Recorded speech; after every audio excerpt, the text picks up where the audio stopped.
Hello and welcome back to Hold On, I'm Talking, Brother. My name is Joe Greenwood and you are listening to our review of UFC 287, which was headlined by Alex Pereira versus Israel Adesanya for the middleweight title from Miami, Florida. And Tom, it was a night of surprises, of refinement, of retirements, and some pretty decent fights, I think we can agree. Yeah, revenge was the perfect conclusion for that, Joe. Revenge is what we saw in that main event. Revenge is what we saw in the celebration for the winner of Pereira Adesanya Mark IV. Can't wait to get into it with you. Well, let's go straight into it then, Tom. In our main event, who picked this? And this game plan, Israel Adesanya defeats Alex Pereira by round 2 knockout. It was emphatic. It was brutal. And pretty much sublime, I would say. I thought Adesanya came across as a superstar in this performance. And still, I think Pereira could have won that fight. What do you think? Well, I think it was trending in an interesting direction. I think we better start with the first round before we get to that second and the stoppage. What stood out to you from the first round? It was Pereira picking away at Adesanya and his legs in that first. Yeah, he was chopping leg kicks, Joe. Yeah. Eclipsed his total, his record for leg strikes landed for a whole fight in one round.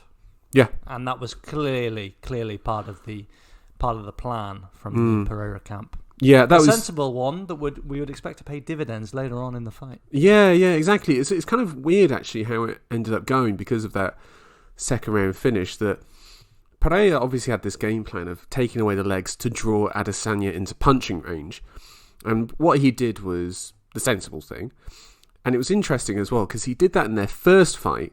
And it didn't necessarily draw Adesanya into punching range, but what it did do was that it made Adesanya have to go first because he didn't want to get countered with the low leg kicks to throw him off balance and put him into a difficult situation. So Adesanya was having to go first in the first MMA fight. Whereas this time, Pereira was just chopping away at those legs to get him into punching range. And you saw it when they were out in the open space in the first round. Pereira was just chopping at the legs, couple shots to the body, but nothing going up top really. But as soon as Adesanya was up against that fence and he wasn't throwing, like as soon as he was square, you could see the blood in the water for Pereira, and he was just like, here's my opportunity, I'm about to take him out. And you saw that a little bit in the first round, and you saw it a couple times in the second. Well, yeah, on that first round, you noticeably could see him pick up the pace in that assault, where he would back Adesanya up, much like in the first fight, towards the end of the round. It was a pretty close round, Joe. Who did you lean towards? I mean, we did have that kind of blitz from Adesanya at the end. So, yeah, quite close in some books. How did you have it? I had it to Pereira. I didn't have that blitz being enough of a decider for him. I went with the damage that came from the leg kicks from Pereira over everything else. What about yourself? I mean, there was that forward pressure from Izzy early in the round. He was getting some shots off, but like a judge, one's attention is weighted always towards those last few minutes. And I think the defining thing of the round was the Pereira leg kicks, which were largely unanswered. Yeah, there wasn't much in the way of checking, and actually, whenever Adesanya threw, Pereira was mostly checking them, at least from what I could see of them. So yeah, I would give Pereira that advantage, and I actually felt the second round was going his way as well, up until it very much wasn't.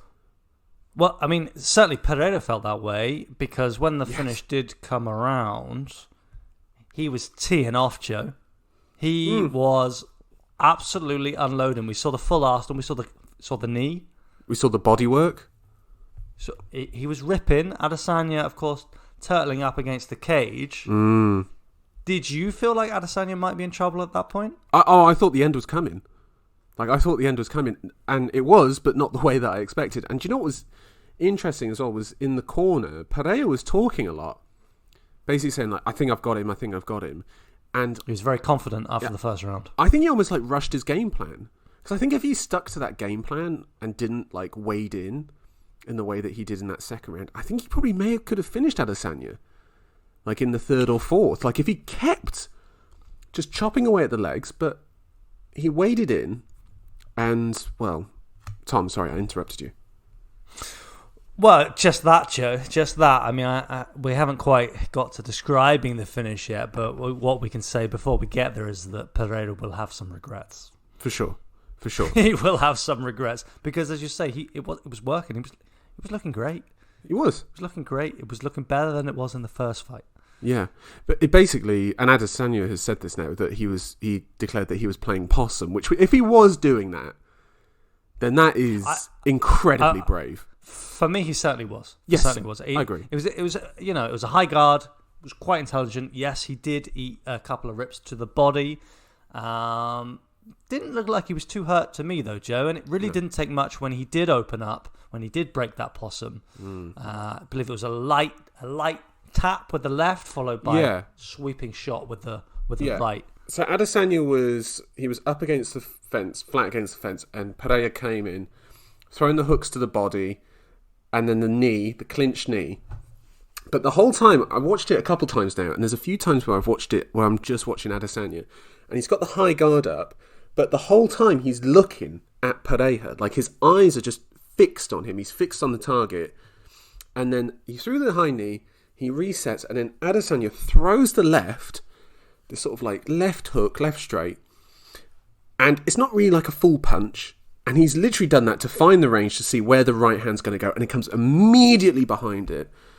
Pereira gets rocked, does this massive like leaning Tower of Pisa lean and back up, almost like an inflatable man sort of thing, and comes back up, and then the same shot again with the right hand, with the left hook coming behind it. Left hook doesn't land. Pereira's already on the ground. One hammer fist, and that's all she wrote. A beautiful finish from Adesanya, and then the celebration above of the bow and arrow, firing off three of them. And then he goes around, he walks around the cage, finds Adesanya's son, points at him, and Pereira's son, and then falls to the ground stiff of an impression of his father, who he has just knocked out. Because Pereira's son, when they fought in Brazil, when Pereira knocked Adesanya out, Pereira's son got into the ring and pretended to lie dead next to Adesanya. He's just a boy, Joe. He doesn't know. He didn't need to see that. I mean, the bow and the posturing over him, that was just prime time viewing. Oh. The stiff board in front of the sun is after hours savagery for me. That's that was close to the line. And his post-fight press conference, the speech post-fight was bold, brash, and out there. The man was charged up with emotion. Lovely to see him have his moments. I think, depending on whether you're a fan of Adesanya or outside of that camp, you're going to come away from that with very different opinions. Yeah, because he was pretty emphatic in his comments about moving past all those doubters, those haters, all those question marks against him after the first fight. After the first time he lost to Pereira, let alone the second and then the third time, from one sport to another, this man has bedogged him. He's followed him. And to finally vanquish that foe, I mean, that is truly a level of kind of, well, I'm going to say ecstasy in the moment, but also completion of the soul that few of us can truly touch. And he certainly let us know that, Joe. Yes. Us mere mortals cannot feel that feeling. Can you relate to Adesanya? I mean, I relate to him on many levels as an athlete, as in terms of skills in my life that I have that aren't quite his kickboxing skills. But so, like that time they said that you'd never finish that third hot dog. Listen, brother, you'll get on my level one day, and I know you're trying to get there right now. But yeah, I'm chasing you down, Joe. You are chasing me down. It's I mean, this week, like, he didn't do any extra media. He just did the contracted media he had to do. He didn't do the Ronda Rousey blackout thing of I'm not talking to any of the media, which a lot of athletes would have done. He just showed, like, this. Sometimes you see an athlete that just has like a level of mental fortitude that I think is just beyond comprehension. And that's something that I keep like thinking about at the moment, is that like whenever people talk about certain athletes, or they talk about, oh, why did they do that? Oh, they're not good enough to do this. You have to realize is that like there's a reason why they're a pro athlete and we're not. And it's not just the skill and the talent. Obviously, that's a massive part of it. But the mental fortitude of these guys is just, it's almost it's unrelatable. And that's the reason why we watch it. And then we see something as superhuman as a man who's been beaten 3 times by the same man, who comes in with such confidence and a belief and goes with a game plan or a strategy as crazy as that. That is a crazy, crazy approach. He basically did the rope-a-dope. He did the rope-a-dope. Yeah, he did the rope-a-dope. Just like, I'm going to let this guy punch me and then I'm going to get him. Like, it was... When he walked out and people were making fun of him for that dog collar thing, I kind of loved it. Like, I thought it was just like, it's kind of cringe. And it's very Adesanya is what it is. Yeah, for sure. For sure. He's someone who creates his own law in a way, and I do appreciate that. You know, maybe some people might have thought that last week I'm a bit of an Adesanya hater for my pick of Pereira and thinking Pereira was going to knock him out again, despite what we've seen of, like, you know, Adesanya outclassing him and obviously their skill levels and whatever else. But Tom, you can attest to this. I've been a long time Adesanya nut hugger. Like, you know, I've been a long time fan of this dude, and like, I thought it was spectacular. I thought this was absolutely spectacular. This was on the level of his Robert Whittaker win, the first one. And actually, there are some parallels. He threw almost exactly the same amount of significant strikes, and he got the finish at nearly exactly the same time. You know, the bow and arrow celebration compared to the machine gun emptying the clip celebration. Absolutely, as opposed to the bow and arrow here. I mean, however, we have Pereira on the other hand, much like Whittaker, he's going to have some big regrets, Joe.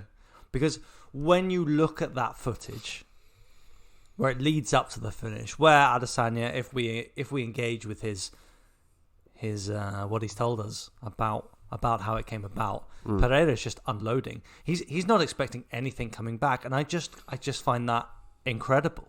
I find that absolutely incredible that Pereira was striking with such calmness. You look at him and he thinks he's closing the show. Yeah. And he's not had any read from Adesanya to suggest that could be the case. Yeah. He is throwing like there's not a chance that something will come back. The hands are not returning. No. They're not returning to guard, block. They normally don't with Pereira as well. Like, he has like his hands are very low. He's in the pocket, Joe. He's in the pocket. He's throwing clinch knees. He's throwing hooks to the body. I think we both know where your hands are when you throw to the body. Yeah. And they're certainly not ready for something that might come back. And when something did come back, Joe, he had nothing. He got caught flush and he got knocked out in brutal fashion. Where does that leave him? Well, I can tell you... Well, let's think about the middleweight contenders and think about this, that if Pereira had won, there's a lot of fresh matchups there, but now that Adesanya's won, there is none. There is nothing fresh at middleweight there. All you've got is rematches. Well, I think you're referring to the likes of Robert Whittaker, Marvin Vettori, Jared Cannonier. Like, those are the guys who are ranked underneath these two. So are you suggesting that in the knowledge that he might have to fight Robert Whittaker, he then threw the match to Adesanya to allow him to move up to light heavyweight? No, I think he was going to move up anyway. It's just that now instead of going into a championship Whittaker match, does that to people. Yeah, but I think instead of a championship match, it's a contenders match he goes into. I think isn't that a push? In a way, yeah. In a way. Like, for me now, from here, Joe, like, this is how this sport changes. This is why we love it. For me, the narrative has changed, all right? You're telling me that Pereira goes up to light heavyweight, dusts off Jimmy Crute, right? And then you want to see him fight for the belt. Yeah, you can't be saying a win over. All right, Anthony Smith. Well, Anthony Smith has Johnny Walker, but Joe, I'm saying he needs more than that, doesn't he? After this loss, hold on.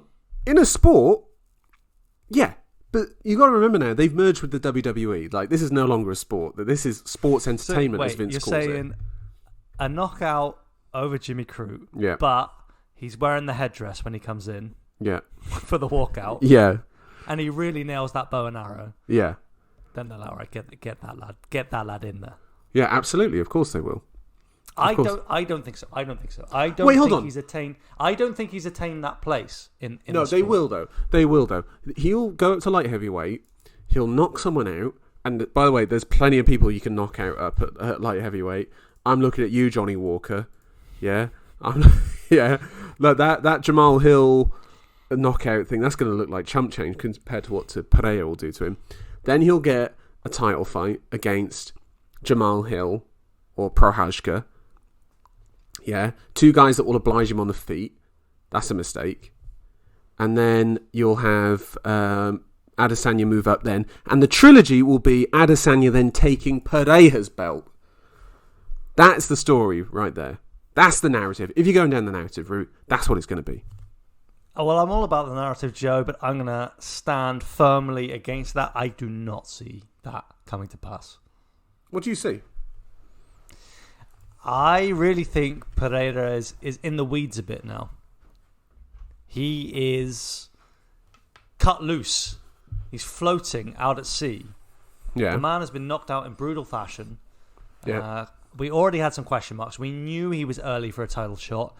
We've picked out some easy matchups for him at light heavyweight, but there are the likes of Ankalaev. So he's not going to face Ankalaev. Rakic. I just don't think he's got that kind of status. I just don't think he's attained it yet. He does. He does. He does now. He does now. Like, if they can have him win the light heavyweight belt, that's immediately got a title fight set up with Adesanya for a trilogy in MMA. And the 5th fight overall. Like, there's no rivalry like this. Like, there is no rivalry like this. And I think that that's what they'll look to set up. You know, unless he stays at middleweight. You know, and Adesanya said he doesn't deserve a rematch for the trilogy yet. Of course he doesn't. Okay. We're unanimous in that. So then they'll give him Paulo Costa. Right? And then, what, he knocks him out.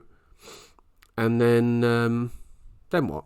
What does Adesanya do in the interim? Does he go up to light heavyweight and face Jamal Hill? I mean, you seem to be making the argument that the only path for Adesanya is to go up. I kind of feel like that chapter was closed.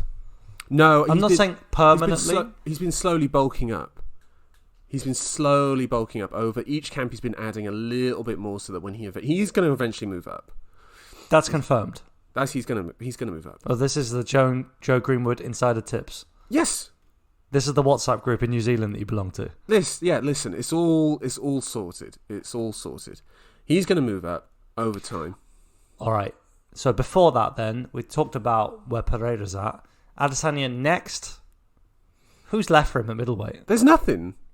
The only other thing would be a Pereira rematch for the trilogy, and that's it. You say you don't think Dricus du Plessis can hang? Come on, man! Like, what are we doing? What are we doing? Unless you do du Plessis versus Paulo Costa as like a layup fight for him to set up a title fight, which that would be. Just imagine if Paulo Costa cleans him out. Then you do Paulo Costa Adesanya 2. This time it's personal, and then you go again.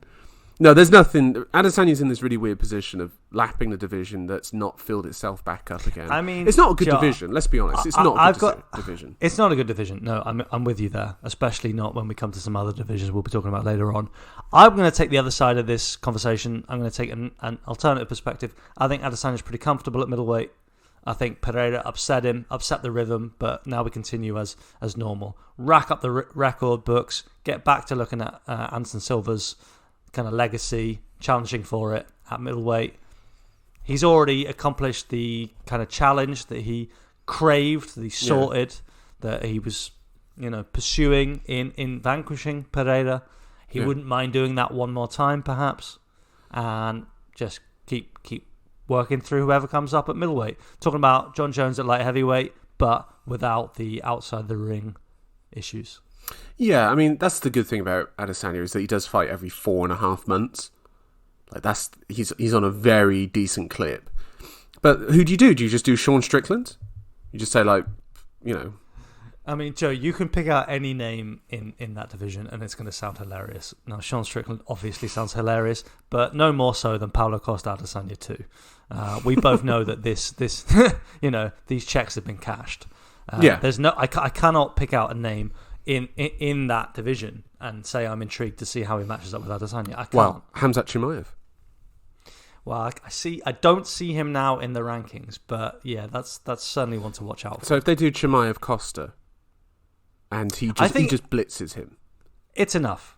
That's enough. It's with Chimaev standing right now, with the way that he's been going through people, that's enough. And with his status, with the state of middleweight, the state of it. Yeah, Chimaev runs through Paulo Costa in more brutal fashion than Adesanya. I mean, Adesanya undressed him in there, but let's say Chimaev outpowers Costa. He just swangs with him, Joe. Yeah, just full juice. Just knocks him out juices him. Yeah, they both. It's just like worlds colliding. Hooks just. By the way, hooks. Did you see that Costa has signed a new contract with the UFC? That's fantastic. 4-fight deal. That's absolutely amazing. Brilliant. Good. Brilliant. Let's talk about the co-main event. Gilbert Burns. Not brilliant. Not brilliant, this co-main event. No. Gilbert Burns defeats Jorge Masvidal by unanimous decision. And then Masvidal retires. 20-year career for Masvidal ends in Miami, Florida, his hometown. But let's talk about the winner first. Gilbert Burns didn't do enough for a title shot, did he? You heard it here first on Holland. I'm talking, brother. You need a big finish. You want to displace Colby. You want to announce yourself. You didn't do that for me. He almost did it. He almost did it. That third round, when Masvidal was rocked and backing up to the cage, I was just like, Gilbert, mate, just throw anything and you'll probably finish him. If he knocked Masvidal out, that would have been, I think, probably close to knocking Colby out of that title shot. Probably not doing it ultimately. As you heard from that crowd reaction, it does seem like Colby's going to be getting the next fight. That crowd reaction for when Mr. Donald Trump arrived in the arena shows where that fan base is really at the moment, particularly in Florida. I thought it was an impressive performance from Gilbert. It showed that he is of a very high standard at welterweight, but I'm kind of getting the inclination that he hasn't got that much left. I don't think he's got much left in his career, has Gilbert. No, he's got some mileage on him. And he was fighting a man with even more mileage. And I thought we could really see that here. Jorge Masvidal was moving a little bit like, Nick Diaz in his fight with Robbie Lawler. He was lacking that athleticism, Joe. He didn't have much pop. The kicks, those patented kicks to the stomach, we were talking about them on the pod, Joe. They weren't hurting anybody. They were laboured. They were slow. There's a bit of Tony Ferguson in there. Oh, don't. Joe, I saw it. That's what I saw when I saw Jorge Masvidal. I didn't see the Jorge Masvidal that I saw fight Nate Diaz a few years ago. I didn't see the Jorge Masvidal from the first Usman fight. His physique is changing. Even the second Usman fight. He was so flat-footed. What we're looking at, Joe, is a 38-year-old man at welterweight. Nearly 39. Yeah. That's rough, man. That's rough.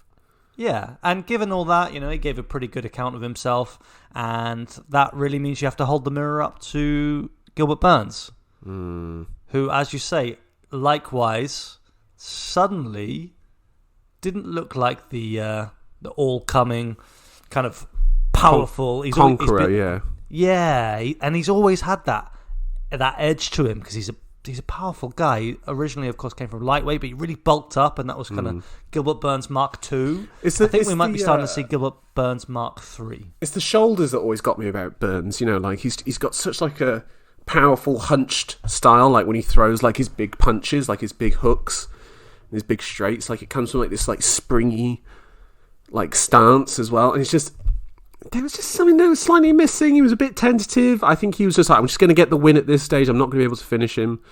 I mean, I think one element to that was he had bought into a bit of the mythology around Masvidal, and he must have studied the Usman fight in the knowledge of what Usman, of course, did to him, how their fight went, and thought, okay, this man, he can be dangerous. And I think he was a little bit tentative. He lacked a bit of killer instinct, but let's look a little bit more about the kind of technical details here. First of all, how did you score the fight? 30-27. 30-27. Was there any question marks about the first round? Because some people raised some nice right leg kicks. Masvidal did that sort of switch blitz that he lands. That was the one that landed on Till, and I've got to say that sort of blitz move he does, where he like almost like runs through and changes stance as he runs through, just didn't have that spring there anymore. And actually Burns showed that the easiest way to defeat that is by taking a couple steps back. And like Masvidal was like leaning on his punches. He was really like stretching and leaning forward on them. And he just didn't have the thing is, if you're leaning forward, if you've got the arm reach for it, that's fine. But if you're like having to lean forward from the waist as well, you're just not going to get the same power on it at that stage. So yeah, I thought Masvidal was kind of, that classic move of his now was sort of exposed. That's weird sort of switch knee, that jump knee he was throwing as well, that was just... It's miles away. It was desperate, wasn't it? It was desperate. And then he landed... That was one of the things I was looking at, though, when I'm talking about the athleticism, Joe. Like, it wasn't like the one he landed on Ben Askren. Now, of course, we know Ben Askren ducked into it. We know that. But still, the explosiveness, it just wasn't there. It was like... It was an old man switch knee. Do you think Masvidal could do that run up now? Do you think he'd even do? Because the whole part that knockout was the run up. Like he sprinted at him and threw that mad knee. He couldn't do that now, could he? He couldn't even do that jog across to get to that knee. Like it's just, yeah. I think it's too much. And I think even he said it was just like, my body's not been able to do what I want. And it's like, yeah, mate. 20 years of doing this, it's going to get like that, It's just what's going to happen. So it's an odd career to really think about, because it's like, I think in a weird way, he's more defined by his losses, isn't he? Like the amount of split decision losses he had, the people that he lost to in the split decisions, and then compared to the people he beat. Like, what's his best win? Is the Nate Diaz win? The Donald Cerrone win? I mean, that's when he looked the most well-rounded against Nate Diaz. That's when you got to see his full arsenal on the feet. And he's vicious. He's very vicious in that fight. And then he did have a pop and power that comes with being a more youthful fighter. But I think ultimately the story of Jorge Masvidal, it's much told, but it ultimately holds true. This is a man who came from bare-knuckle boxing in backyards in Florida with Kimbo Slice on kind of X-rated tapes that were talked about in playgrounds. He came from there, Joe, and his career kind of followed the whole evolution of MMA and UFC to culminate in what was almost a main event, effectively a main event in a pay-per-view in Miami, his home city, where he's got 8-ounce gloves. He's fighting in a cage with referees, a full crowd, a legitimate sport. The backstreet brawler, legitimized, and becomes a favoured son of the city. That's what I found really remarkable watching this and thinking about that. Like, his journey echoes the evolution of the sport. Just look how far we've come. He's a man who still stands up there, retires ranked 11 in a sport that's overtaken him. So ultimately, I think you've got to tip your hat to Jorge Masvidal. Absolutely. And thank you for your contribution to the sport. You know what? That's a really That's a really lovely way of signing off on Masvidal's career. And he did the same thing as well with his promo, before then declaring Donald Trump the greatest president of all time, and then saying Ron DeSantis is the best governor of all time. Finished, Joe. And then starting a "Let's Go Brandon" chant. I mean, Jesus, even when he was doing his promo, I'm like, man, this guy, what a dog. Like, I mean, he lives up to the nickname of Game Bread, and it's just like, and Donald, all I wanted was someone to come out with the cane, get it around his neck, and just yank him off center stage. Just like, listen, Jorge, mate, you just absolutely nailed that promo. It was beautiful. And then you've ruined it. But he certainly played to the crowd, as you said. That's what they wanted to hear. I'll make no comment on that. But I certainly agree. Could have done us all a favour if somebody hooked him off stage. Yeah. But nonetheless, thank you, Jorge. And ultimately, I think we can expect him to sit alongside the likes of Donald Cerrone as one of these Hall of Famers who, we kind of know he was never quite there, but his contribution was at that level ultimately, if you take it as a full package. Absolutely. Can we talk about Joe Rogan in this fight? Because that was one of the worst commentary performances I've ever heard in my entire life. Like that third round where Masvidal's getting mushed up against the cage and battered, and he's just like, Jorge's doing really well in this third round. And then when Burns goes for the takedown, did you hear Rogan go, oh no, like that? Did you hear that? Yeah, I caught it. And I think you can link that with the second part of his post-fight speech, and where Rogan's allegiances truly lie. Yeah. He knows where his bread is buttered. Yeah, exactly. That's the thing with most of these guys. Is like, I don't want to get into too much of a rant about this sort of realm that the Joe Rogans occupy, but let's be real, man. Like, they're grifters. They're complete and utter grifters, and they're just telling you what you want to hear, as much as the mainstream media that they complain about. But that's an argument for another day, brother. We don't need to get into our media studies class just yet. But no, sorry. quite. But the truth, it can be heard on Holland and Talking Brother. And what's the truth for Gilbert Burns? Where is he now? What do you do with him? I hate to say it, man, because I do love him, but brother, I'm gonna have to sacrifice you to Shavkat. Like, you need to. Yeah, you ain't getting a title shot. Like, I don't know, man. Like, he beat Jorge, yeah, and that was all well and good. Apparently, he's going to weigh in as the backup to Colby versus Edwards. Dana confirmed that in the post-fight press conference. Oh my God, that guy, Joe. He spoke on the mic and he said that like he was ordaining Burns. Yeah, exactly. Like a pat on the back. Well done. Well done. You get to cut weight and get not fight. Chutzpah. Yeah. On Dana White. I know. By the way, can I also make this declaration? You can take this to the bank along with Arnold Allen beating Volkanovski. But I think Leon Edwards smokes Gilbert Burns and Colby Covington. Like, I don't think it's going to be competitive, either of those fights. You heard it here first. Yeah. I mean, long live the king. Long live Leon Edwards. By the way, Leon Edwards should have the nickname the Black Country Banger, to be honest. I think he should take that from Jai Herbert. Anyway, Tom, out in the streets they call it murder indeed, as Rob Font kicks Adrian Yanez's ass. Oh my word. This was superb from Rob Font and made us look like a pair of jabronis and picking Adrian Yanez over him. I think we both picked Yanez decision. Let me quote us from the preview. Please. Font will come one-dimensional with jab-heavy approach, and that will be absolute butter for Yanez, who will slip and rip those counters, showing a full arsenal and ultimately outpointing Rob Font. Is that what we saw, Joe? Well, I think we would have done we wouldn't have said that if we knew that Rob Font actually developed a collar tie. Like, that was incredible. Like, Font's jab it's got real piston energy to it, but in previous fights he kind of like got caught in love with his own jab and would kind of be a bit static off of it. But this time Rob Font would throw the jab, and if he missed it, he's just like, well, I'm just going to grab you anyway. And then it's just like, here you go, son. You get this. Have some. I got a knuckle sandwich waiting for you right here. And you would just pull Yanez into these huge shots that he was landing. Even landing a lovely elbow off of one of them.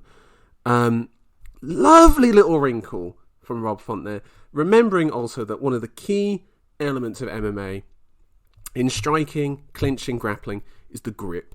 If you can grip your man and you can control him and get that first grip, you are ahead in the exchange. So fair play to Rob Font there. Stunning finish. That uppercut was, Walk us through it, Joe, step by step. So they get into an exchange.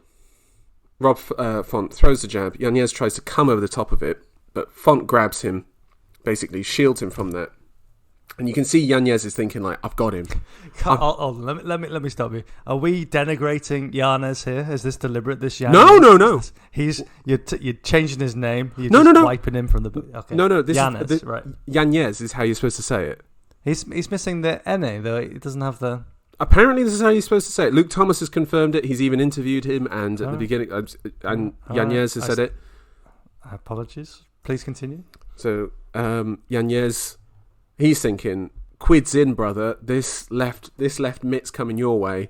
And little does he know that Rob Font has actually got a right coming that in turn blocks Yanez's left and sends him flying. Hair puffs up as well. That's how you know you've landed a good one. Yanez goes down. A little bit of how's your father, ground and pound downstairs. And ref steps in to save Yanez.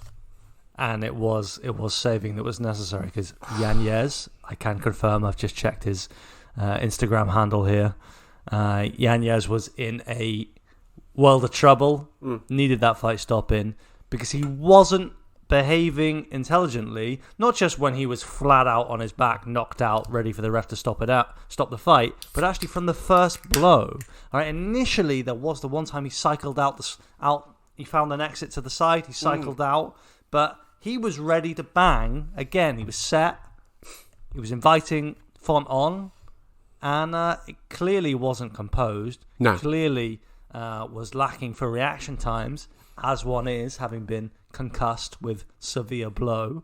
And it was just easy money for Font from there. I think Yanez, he would have loved to mix something in to buy himself a bit more time. He was not behaving intelligently after that first blow. Now, it's easy to sit here when you're watching the fight and say, shoot, sprawl, like lock up a clinch, just anything, get out the side, fight off a jab, just don't engage.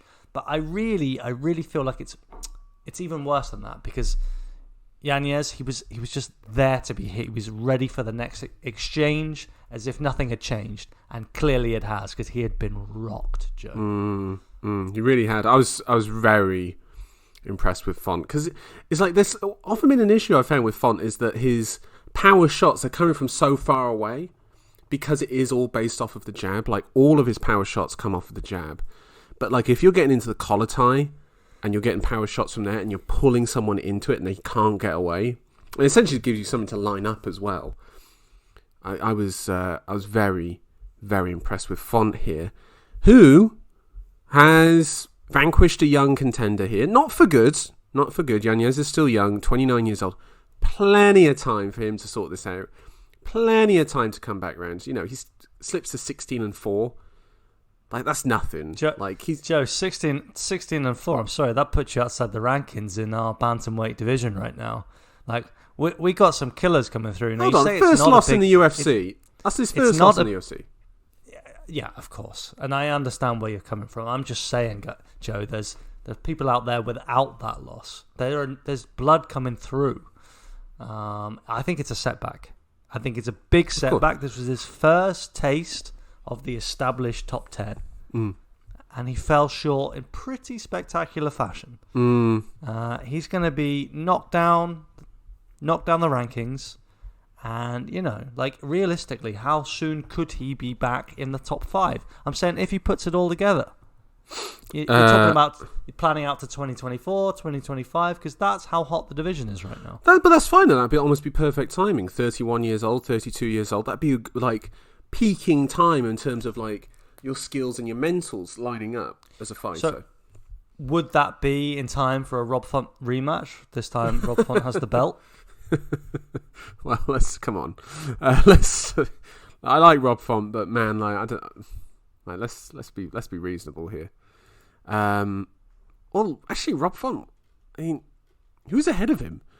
You got Marab. You've got Cheeto, Corey, Petr-Yan. Yeah, so you just named 5 people I think beat Rob Font.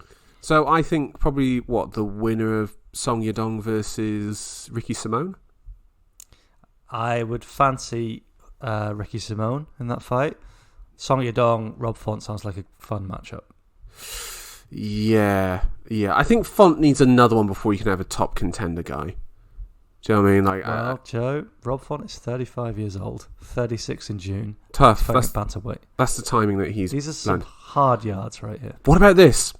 Next week, and we're not doing a fight night preview on this episode. That'll be coming later in the week.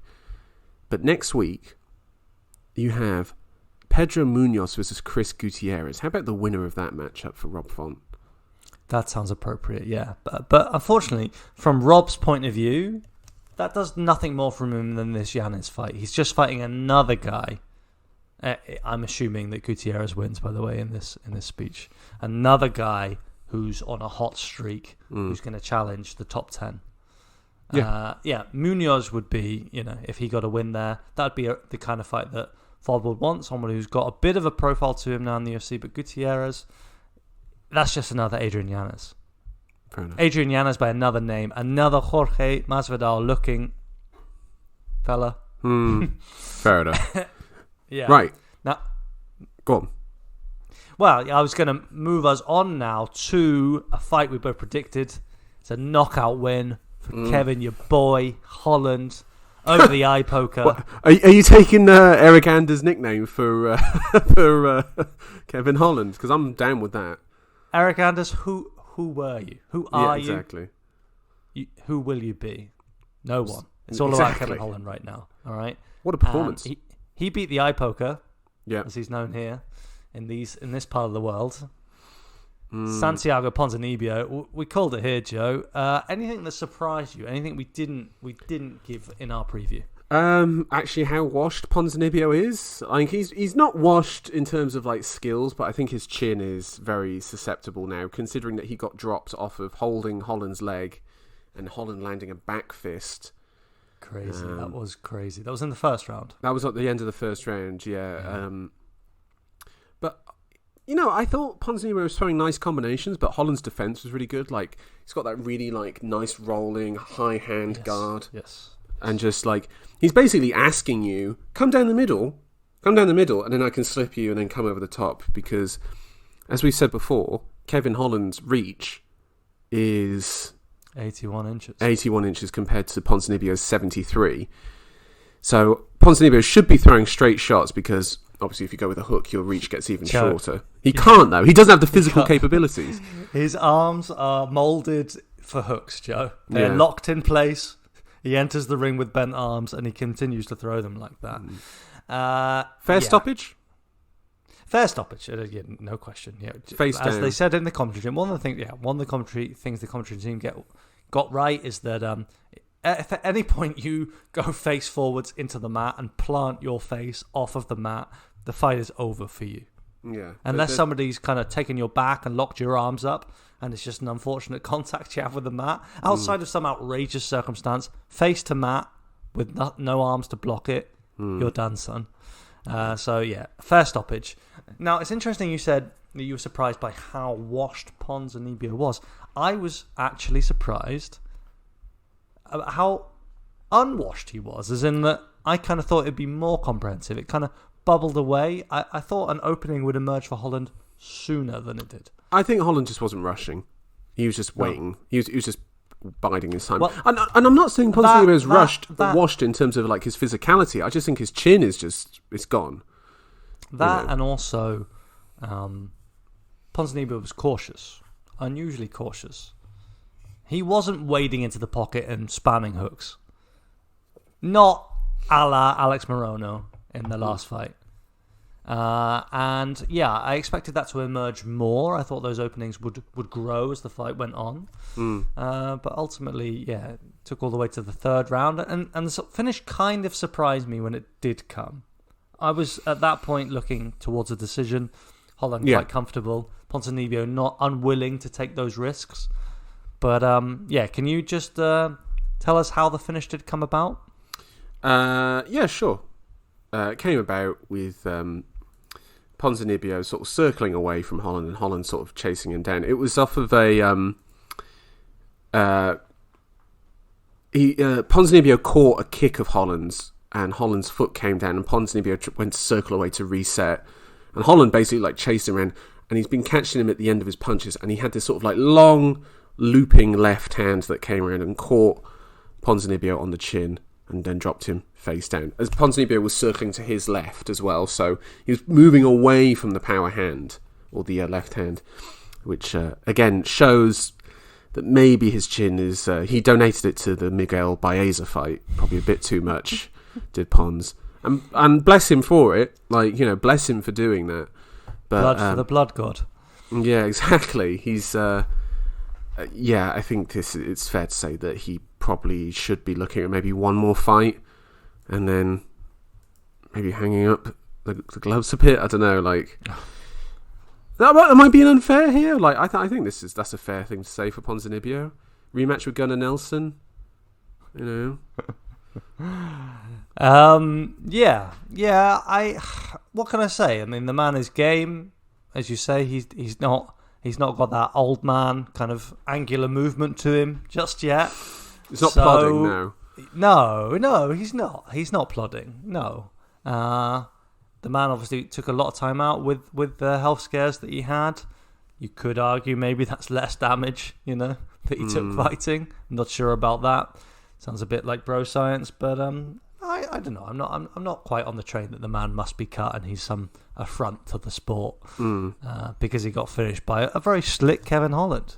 It's a bad matchup. It's a bad matchup for Santiago Ponzinibbio. Yeah. Can I just talk about the reach thing, Tom? I have one thing. Let me just jump in there. Something quite that really stood out about the reach. Normally, when you catch a kick, that puts you in control, Joe. Well, unless you're Paul Craig. Right, and you're fighting Johnny Walker, who we know is a freak. We know that man. Come on. Not many people generate that kind of power like Johnny Walker once on one leg.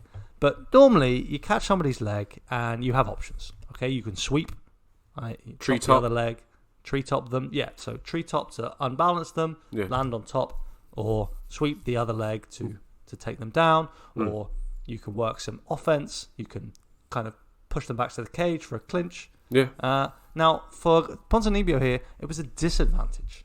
Yeah. It happened multiple times. You mentioned the finish, but also in the first round when he was dropped by that weird flailing back fist. And in earlier before the finish, he actually dropped the kick because what he was finding was that Holland's balance was great, and he's really far away. Yeah, his range is that great that he was actually in danger. Ponzinibbio, he was getting hit and he couldn't respond. No, which is something it's something quite freakish. That was just my little observation. I haven't seen that too many times. It's basically it stops being a position of control and becomes a position of vulnerability because his hands are down. Like his hands are quite literally down. Reach you and you can't reach them. Now, Tom, I want to tell you something that I did this week because I was doing my research. I was watching some fights. And I saw the reach thing. I was like, I wonder what my reach is. So I got out the tape measure and I measured my reach, Tom. Get a load of this. 82-inch reach for your boy right here on the other side of the Skype call. Yeah, John Jones, mate, you're getting it. I'm clearly the problem for you. I'm clearly the man to stop you. I was quite surprised because I'm like, it's not that long. It doesn't look that long.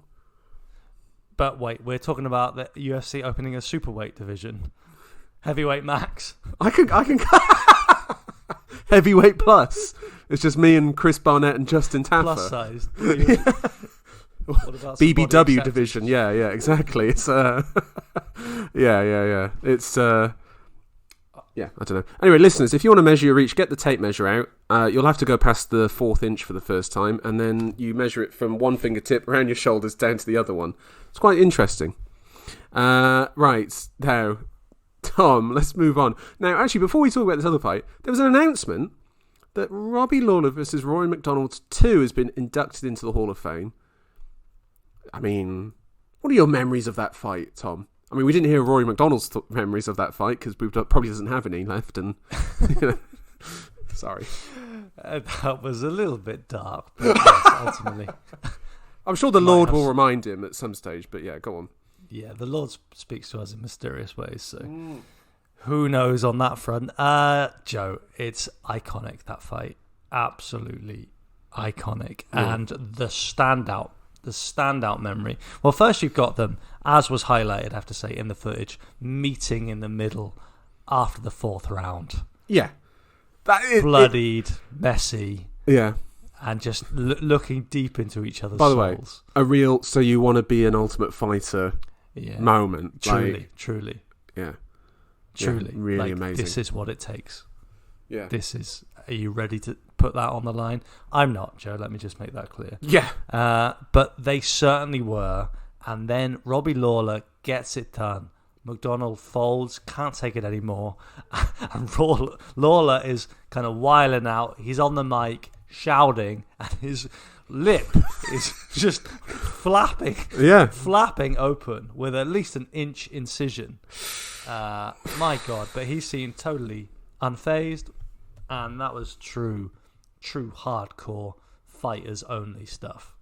Do you know how much Rory McDonald paid for that fight? Oh, don't make me sad, Joe. No, I won't bother telling you, but it was 57,000. It was oh my God. I know. Oh, you actually gets paid a lot more. It's the payments you don't see. Yeah, whatever. But like, even that's not enough. That's not enough for a man like that who did that much. But hey ho. Let's talk about this will be the last thing we talk about. Hopefully this is the last time we talk about Raul Rosas Jr. before he goes off to the LFA. He lost a unanimous decision to Christian Rodriguez. Now, the UFC's not a place to learn on the job, is it? I mean, we can go into recriminations and blame after. Let's first talk about the fight, because we certainly have some blame to lay at somebody's feet. Yeah. How early did you know this might not work out for young Raul? I'd say about maybe 2 minutes into the first round. When I saw him like aggressively trying to put some choke in, and Christian Rodriguez, he had like the look of like, I'm just taking a Sunday walk.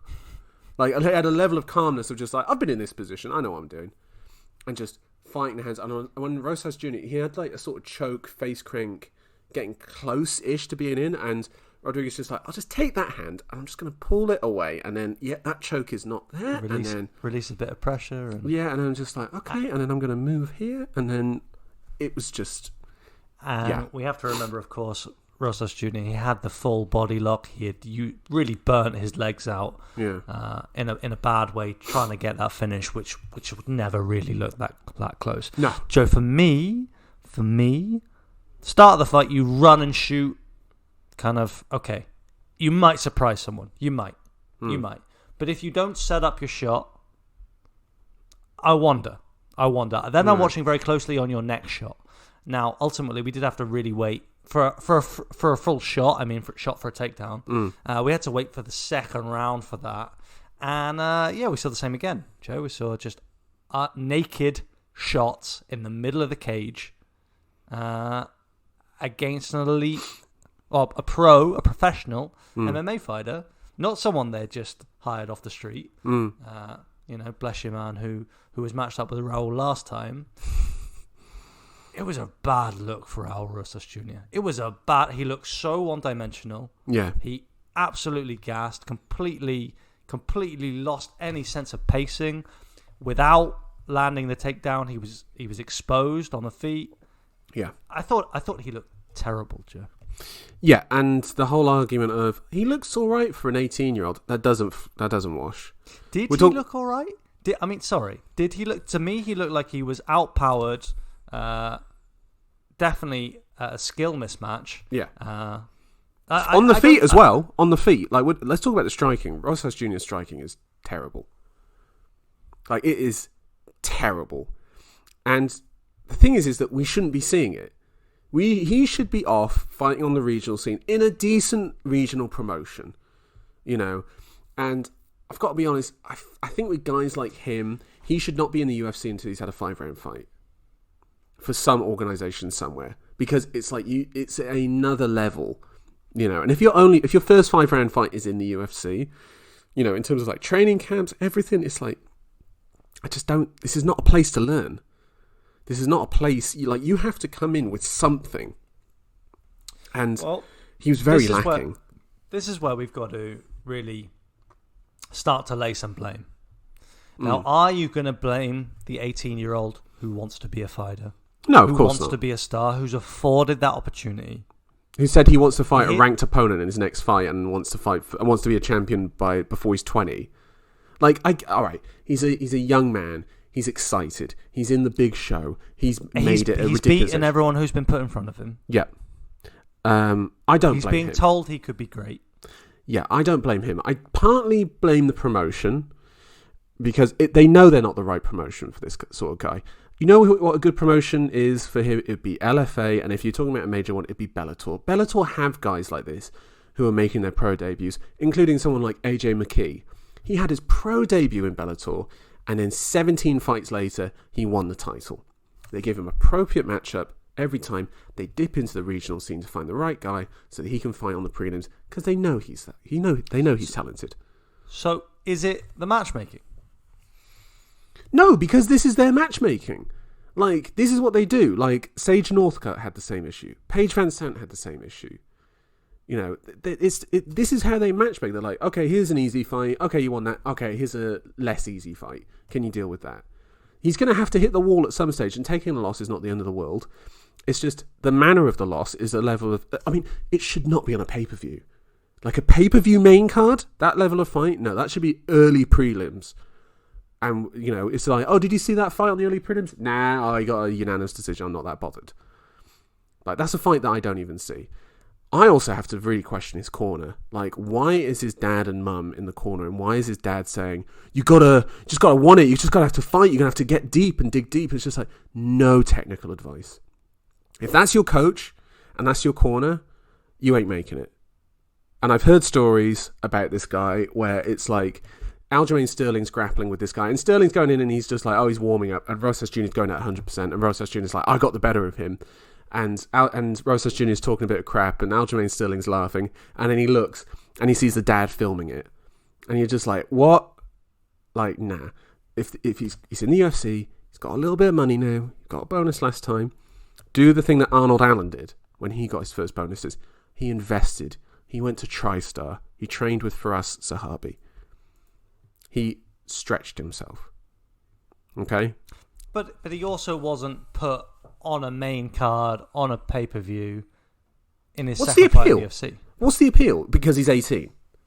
Yeah. Does this guy give you Prodigy vibes? No.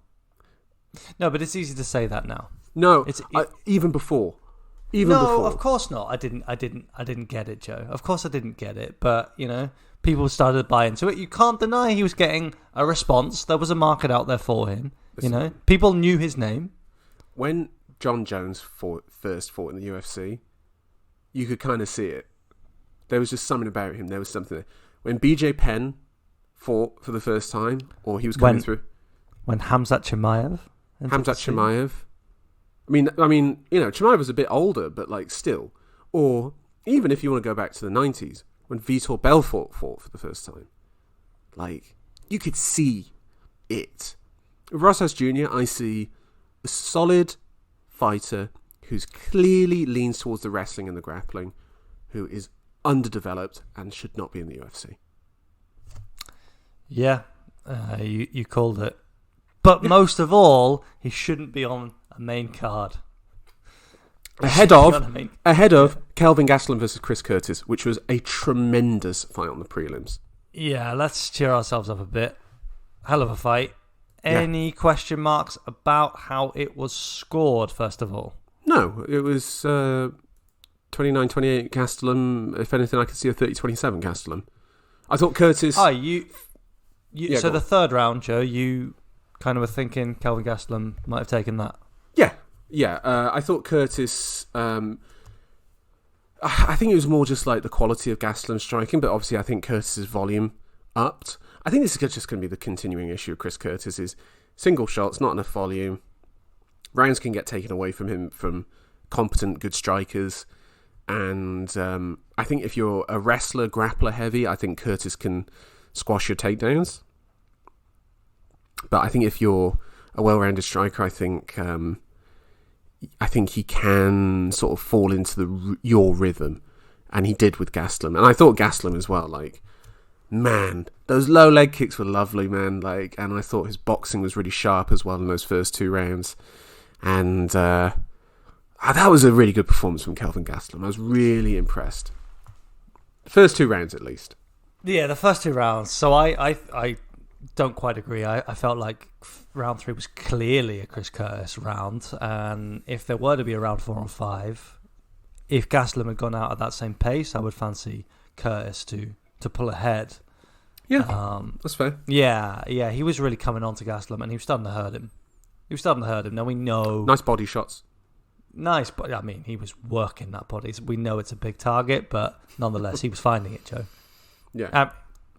It's not a fat choke. No, it's not a fat choke. Calvin Gastelum, the proportions of his body of he's barrel shaped, right? Yeah. He's torso heavy. Is that how we should talk about you now, Joe? Well, and you, and me, yeah, absolutely. I thought well rounded. I think we saw the flaws of both men, but they made for very good dance partners. And again, if that opened the main card, man, that would have been an extra hot crowd for the rest of the card. And I thought I was impressed with Gastelum. He was in a difficult spot. Is he close to being cut? Maybe. Lost to Chris Curtis, that would put you in a difficult position. What do you think next for him? Maybe that Imavov fight for Gastelum? Oof. No? Yeah, I mean, I don't like it for Gastelum, though. I don't like it. I mean... Dolidze? I don't like that either, Joe. I mean, maybe he can finally get in control of his weight and go down. It's never happening. It's never happening. It's never happening, but that's what I want for him. Yeah. No, because, again, Chris Curtis is a perfect matchup for him, Joe. It's a perfect matchup. Like, stick and move. He's faster. We saw the speed advantage throughout the fight. And Curtis kind of followed him. I wouldn't say he walked him down. Kind of followed him. And Gastelum could just get in and out. I think Gastelum could win this fight just off the jab. I think if he threw nothing else, he threw a jab and circled, that'd be enough. Do you know what might be a good matchup for him? It's a shame he's gone to welterweight, but our boy Joaquin Buckley versus Kelvin Gastelum. Yeah. That'd be a good fight. Yeah. Well, Tom, I've got to congratulate you on your win. You have retained your title off of the Adesanya victory. Not the method you chose. You chose the decision, but Adesanya gets it by knockout instead. You got 5 points to my 4, so I commend you on that. And yes, listeners, we'll be back later this week, Wednesday or Thursday, to break down the Fight Night event coming up this Saturday. Max Holloway versus Arnold Allen. Oh, yeah, baby. And by the way, Tom, have you had a look at this card? Because if not, I'll run it down for you right now. Do you want me to run it down? Tease me, Joe. Excite me. Main event, Max Holloway versus Arnold Allen. Co-main, Edson Barboza versus Billy Quarantillo. Okay. Dustin Jacoby versus Azamat Murzakanov. Your boy is back. Ion Cutelaba versus Tanner Bosa. Pedro Munoz versus Chris Gutierrez. You've also got Brandon Royval is back versus Mateus Nicolau. That'll be a good one, man. That'll be a good one. What else is on here? Some serious ramifications at flyweight in that fight. That's a great fight night card, Joe. I'm excited. Clay Guida versus Rafa Garcia. Oh yeah. Yeah, I'm getting TJ less Brown excited. versus Bill Algeo. Oh yeah. Sorry. Yeah. No, it sounds like a lot of fun, Joe. I'll be back to preview it with you next week. And thank you for recognizing my championship status. I see the pain behind your eyes. I don't feel that pain. I haven't been there.